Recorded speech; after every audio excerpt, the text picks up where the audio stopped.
For those of you who don't know me, my name is Laakso, and just as Bev's described, I've been the director here at Lamrim Centre since 2020.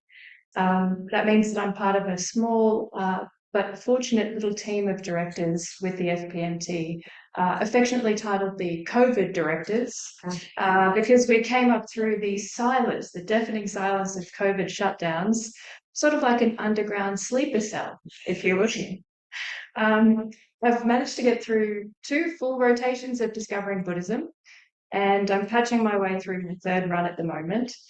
Obviously still waiting on Enlightened as a result of those, but any day now. It also just so happens that Guru Devotion was the very first module that I ever studied as part of Discovering Buddhism.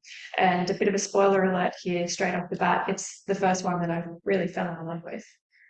My passion for the Dharma goes back to when I asked, as an 11-year-old little schoolgirl in Finland, to be taught Buddhism instead of Lutheran studies at school. Around that same time, I typed something into Ask Jeeves. Does anyone remember Ask Jeeves? On our ancient historical relic of a computer back home, I typed in Buddhism into the search function, and out popped this incoherent, massive images, vaguely Buddhist images. There were, Buddhas, there were lotuses, there were little weird looking buildings that I now understand are stupas. And I printed a whole bunch of them out, cut them out of paper, and stuck them at my little study desk at home.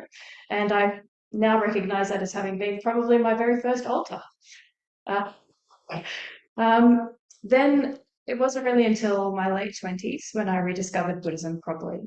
I started reading The Art of Happiness by His Holiness the Dalai Lama. I'm sure it's a book familiar to most of us here. And then that encouraged me to type Buddhism in Brisbane into Google. Thankfully now Google, we'd moved on from Ask Jeeves. And then I spotted LTC on the map. And I came along and I was terrified. I remember coming down the driveway and it was just, I thought, okay, well, this is it. I guess I have to shave my head now and change my life. And I don't even look that good in maroon, so this is going to be really problematic. And ever since then, I've been coming to loads of classes. And here we are today talking about Guru Devotion. Who would have thought?